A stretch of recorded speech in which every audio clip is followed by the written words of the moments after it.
Hi everyone, this is Emily Wayland. This is Bees and Reverie Radio with a short news break, and I'm recording this on July 6th, 2025. So, by now you've probably heard that here in the United States, the Republicans' Budget Reconciliation Bill passed and it was signed into law on the 4th of July. You've probably heard and read a lot of press about how devastating this bill is, which it is. I know for sure I have a lot of feelings about it and a lot of concerns about the short and long-term future that lies ahead. But I specifically wanted to look at the harmful effects that could and will happen to the environment caused by this legislation. So what was in this 1,000-page budget concerning our national parks, green energy, climate, public lands, and more? So before I get into it, I do want to share some good news, if you haven't heard it already. But in the last news drop, I talked about the public lands provision that was included in the original text of this bill. Well, that was ultimately removed. There was so much backlash across our political spectrum that Senator Mike Lee removed this entire part of it. That was a victory for us, and that should be celebrated. Another provision that was also removed was a ban on states regulating AI for 10 years. Artificial intelligence has needed regulation yesterday, but a huge concern with it, aside from the theft of creative work, are the harmful environmental impacts from the data centers that a lot of people don't know about. These data centers use an obscene amount of water to keep equipment cool and it puts a lot of stress on the energy grid, which largely runs on fossil fuels here in the United States.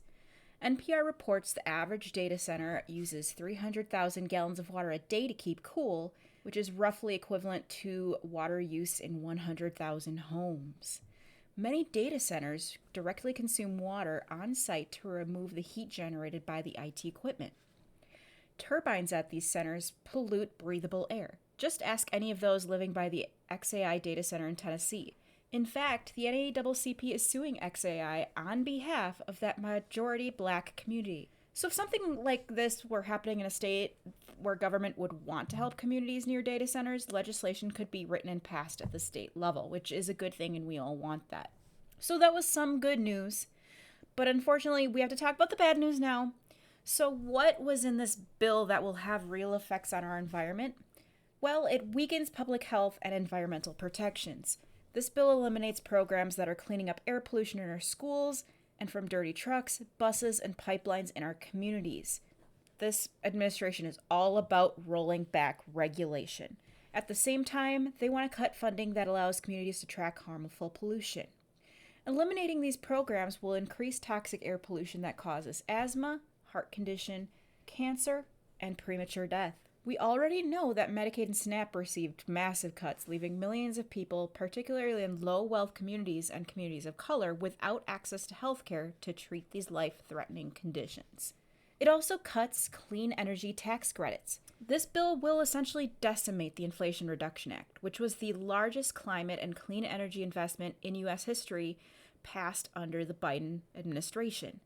So by cutting incentives and funding for renewable energy and clean energy technologies like heat pumps and electric vehicles, it eliminates the tax credit for electric vehicles, ends the advanced manufacturing tax credits for clean energy and batteries, including wind turbines, and slashes tax credits for solar and wind projects. The bill also repeals residential clean energy tax credits that help homeowners install renewable energy systems like rooftop solar, and it axes incentives for clean home energy efficiency upgrades like weatherization. Hundreds of thousands of workers in the clean energy sector will lose their jobs. I remember fossil fuel workers were scared of job elimination when Democrats have proposed banning practices like fracking. This is just my opinion, but it's so frustrating because we can fund clean energy and phase fossil fuel out by working together. Fossil fuel is a finite resource. We all know that. It's common sense to phase out our reliability based on just that. Climate concerns aside, which should be the real reason, but, corporations gotta be greedy.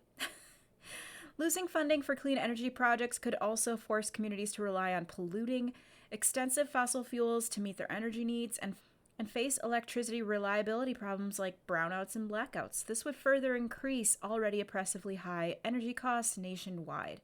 This is also frustrating because the Republicans campaigned on lowering costs. Where are the policies that are being implemented for that? But I doubt people will fail to understand cause and correlation, just like they did with the Biden administration and cost of living, so here we are. This bill also gives the fossil fuel industry handouts. That industry stands to benefit with more handouts and favors from reduced royalty rates and required leasing of 4 million acres of federal land for coal mining to facilitate an expansion for oil and gas drilling. This bill mandates regular onshore and offshore oil and gas leases, opening up ecologically sensitive public lands and waters to drilling. Wind and solar development on federal lands, on the other hand, would be subject to new fees under the legislation. So the bill also extends a tax credit to production of metallurgical coal, primarily used in steelmaking, even if that production occurs outside of the U.S. It cripples a program intended to crack down on methane emissions by suspending collection of a waste emissions charge on polluters. And it raises the tax credit level for carbon capture and storage projects that involved enhanced oil recovery, a type of drilling that uses carbon dioxide to stimulate oil production. According to one analysis, the oil and gas industry is poised to receive $18 billion in new handouts over the next 10 years with the extended carbon capture subsidy and other incentives. So yeah, this bill is a major aggression in terms of climate action. And just so I can be diligent and mention my sources, I've done research on this bill since the beginning by using resources such as Sierra Club, Wilderness.org, the National Wildlife Foundation, the League of Conservation Voters, and more. So yeah, this bill being passed into law is a really devastating loss, and we are allowed to feel how we feel about it. Do whatever you need to do to cope, but with all the conservation work and fighting against an authoritarian government like this, the fight can and will be long, but fight we must. For example, people have been working for decades to save the monarch and other pollinators. Climate activists, environmentalists, and conservationists have fought hard against democratic administrations too. We knew climate change was a looming problem 50 years ago. Have people ever stopped talking about this or ceased acting on it? No. Even in a Trump presidency, despite cuts, climate action and research do not stop. Indigenous people and minorities have fought for their rights in this country for hundreds of years. We can bear to be a little uncomfortable and fight for generational change and the future, even if we do not live to see it, because sometimes, unfortunately, that's how that works. And I know many of you, like me, have spent a lot of time calling Congress, regardless of whether they are Democrat or Republican, since cabinet nominations and DOJ cuts began. It's very exhausting, and I get it. I'm an introvert. But it works, and it's an easy thing that we can do to make sure we are heard and fight everything happening. There is a lot of anti-voting and voter apathy rhetoric, unfortunately, happening from the left. And that energy has also made its presence known in the resistance side of things, with claims that the actions we take to fight back don't do anything, that our calls to Congress do not matter or work, that voting doesn't matter or not work.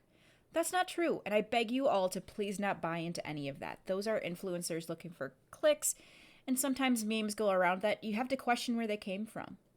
People who are telling you not to participate in government do not have you or your country's best interests at heart. They have another agenda, be that clicks on the internet or otherwise. Perhaps it's a foreign adversary. We don't know. But make no mistake, this is still an awful bill. It's bad for the environment, and it is the least popular piece of legislation passed in 30 years, according to recent polling. It never should have passed, and many of the aspects of the bill don't click until later dates, because it does take time for these things to roll out when implemented. So I really hope that people remember what this bill was and when the event. So I hope that people remember what was in this bill when the effects start to hit later on. It's really important for us to know who voted on this and who didn't. Going forward, we continue to do the work that we do. We plant our gardens, we tell our neighbors not to spray, but we fight at every level in local, state, and federal governments, and we will for the rest of our lives for the things that we care about. There are always obstacles in environmental conservation, and we have to roll with the punches for all of them. Of course, I'll continue to share news and updates on here as things continue to happen. For example, I'm going to look deeper into the Make America Beautiful Commission and who is all involved with that and the details, and I will try to do a short on that very soon. I'm very skeptical of it because based on its name, I do tend to see any variation of Make America Blank again as a red flag, but like I said, I'll look at it. We still don't know what happened with the ESA rescission or the Monarch proposal yet, and probably won't until the end of the year. We have a long 3.5 years ahead of us. Most fights are long fights here in America. And with how brutally this administration attacks science, education, and intellectualism, it is very important to continue to stand up and speak against misinformation and to defend science. Facts are not up for debate. To our listeners, thank you for being here. As always, you can follow us on social media at Bees and Reverie Radio, and we always have good resources in our show notes and link tree. Until next time, thank you for planting native and leaving nature better than you found it.